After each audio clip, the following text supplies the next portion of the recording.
आप में से हर एक स्टूडेंट 10वीं पास तो होगा ही होगा, और वहीं आपको एक बहुत बड़ी खुशखबरी मिलती है। अगर आप 10वीं पास हैं तो 1200 से अधिक पोस्ट आपके लिए आया है। ये एग्जाम होने वाला है एमपीएसबी के द्वारा, हॉस्पिटल असिस्टेंट 2026 की ये वैकेंसी है। अब हॉस्पिटल से रिलेटेड है, हॉस्पिटल असिस्टेंट है, तो क्या मेडिकल से रिलेटेड कोई कोर्स होना चाहिए? क्या यहां पर मेडिकल से ग्रेजुएशन होना चाहिए? तो नहीं, क्लियरली नहीं। आप मात्र 10वीं पास हैं तो एलिजिबल हो।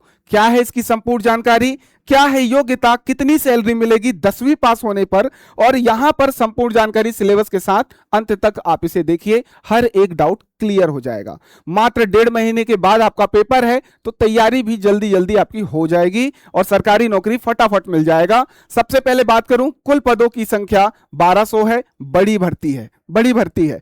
यहां पर आपका वेतन अगर बात करता हूं तो 5500 से शुरुआत होगा, यह जाएगा 49,000 तक, यानी कि 50,000 तक की सैलरी आपको मिलेगी, वो भी मात्र 10वीं पास किए होने पर।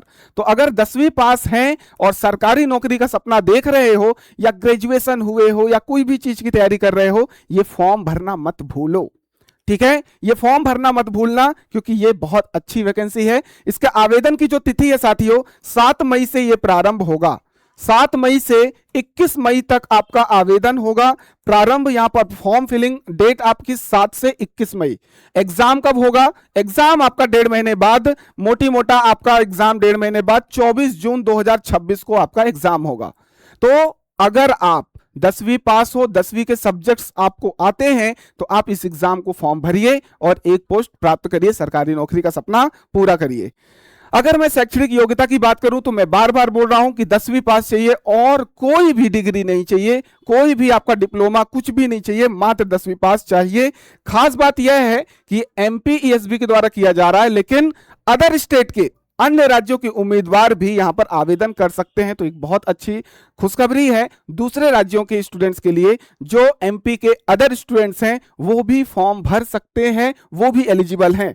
बाकी आयु सीमा 18 से 27 वर्ष आयु सीमा है। सामान्य वर्ग के लिए यहां पर 18 से 40 वर्ष है, और जो आपके आरक्षित वर्ग हैं, जैसे कि महिला, शासकीय कर्मचारी, एससी या फिर एसटी वर्ग के जो स्टूडेंट्स हैं, वो 18 से 45 वर्ष तक की आयु अगर इनके बीच में है तो आप एलिजिबल हैं। सामान्य वर्ग में सीधा सीधा 18 से 40, बाकी आपका 5 साल का एज रिलैक्सेशन है अगर आप आरक्षित वर्ग में आते हो। तो ये बातें, जो मोटी मोटी बातें आपको पता होनी चाहिए, और इस एलिजिबिलिटी क्राइटेरिया को आप फॉलो करते हैं तो आप इस फॉर्म को भर सकते हैं। बाकी अगर मैं सिलेबस की बात करूं, एग्जाम पैटर्न की बात करूं, तो आपके यहां पर 5 सब्जेक्ट हैं। पेपर आपका होने वाला है 5 सब्जेक्ट, और ये आप 10th में पढ़ते हो। 10th में आप हिंदी पढ़ते हो, 10th में आप इंग्लिश पढ़ते हो, आप मैथ पढ़ते हो, आप साइंस पढ़ते हो, आप सोशल साइंस पढ़ते हो, और ये 5 सब्जेक्ट सारे के सारे 20-20 नंबर के आपके 20-20 क्वेश्चन आएंगे। तो आपके टोटल 100 नंबर का पेपर होगा 2 घंटे का। 2 घंटे का पेपर है, 100 नंबर का आपका पूरा पेपर होगा। 5 सब्जेक्ट हैं जो आप 10वीं क्लास में हिंदी, अंग्रेजी, गणित, विज्ञान और समाज विज्ञान पढ़ते हो। शानदार वैकेंसी।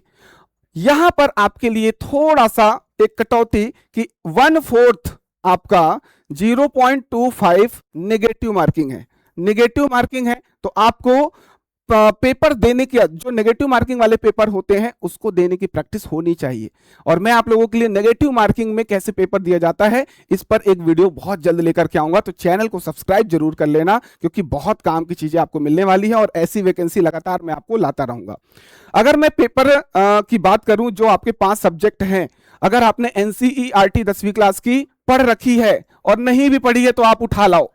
किसी भी कोचिंग को ज्वाइन करने की आवश्यकता नहीं है। अगर आप 10वीं क्लास में अच्छे हो, अच्छे पढ़ाई कर चुके हो, तो आप 10वीं क्लास की एनसीईआरटी 5 किताब लेकर के आओ और वहीं से सारा का सारा आपका तैयारी हो जाएगा। कैसे होगा सिलेबस को डिकोड, अगर आपको चाहिए कि सिलेबस डिकोड का एक अलग वीडियो बनाइए सर, 5 सब्जेक्ट को डिटेल में आप बताइए कि हम अपना घर बैठे कैसे तैयारी करें, तो कमेंट सेक्शन में लगभग 50 आपके कमेंट्स होने चाहिए। तो मैं आपको सिलेबस डिकोड का इसका पूरा वीडियो लेकर के आऊंगा। बाकी हिंदी, अंग्रेजी, गणित, एसएसटी और विज्ञान, ये सब्जेक्ट्स आपको करने हैं मात्र। तो आप इस पोस्ट में एक पोस्ट प्राप्त कर सकते हो 1200 में से। क्लियर है बात? चलिए, तो अंतिम लक्ष्य यह होना चाहिए कि 100 में से 80 के आसपास, 80-85 आपका लक्ष्य होना चाहिए, तो आप बिल्कुल सेफ रहोगे कि एक पोस्ट मिल जाएगा। अब यहां पर 1200 पोस्ट हैं, लेकिन यहां पर जो नंबर ऑफ स्टूडेंट्स होने वाले हैं वो लाखों में होने वाले हैं, क्योंकि अदर स्टेट के भी हैं और 10वीं पास तो नॉर्मल हर स्टूडेंट्स किया ही होता है। तो यहां पर जो पोस्ट भरने की संख्या होगी, मतलब फॉर्म भरने की जो संख्या होगी वो लाखों में होगी, 15-20 लाख तो नॉर्मल होंगे ही होंगे। तो आपका जो कट ऑफ है वो हाई ही जाएगा नेगेटिव मार्किंग होने के बाद भी। तो ये कैसे पार पाना है नेगेटिव मार्किंग से, इस पर भी चर्चा करेंगे। अगर आप चाहोगे तो कमेंट सेक्शन में आप बताइएगा। बाकी हमारा एप्लीकेशन है श्री रमा एकेडमी के नाम से। बाकी आप यूट्यूब चैनल देख रहे हो एग्जाम वॉरियर का, हमारे सभी सोशल मीडिया से जुड़ सकते हो। कोई दिक्कत परेशानी हो इस नंबर पर व्हाट्सएप कर सकते हो। बाकी नेक्स्ट वीडियो इसके सिलेबस डिकोड करके होगा, तो वो चाहिए तो कमेंट सेक्शन में जरूर बताएं। मिलते हैं अगले सेशन में। धन्यवाद।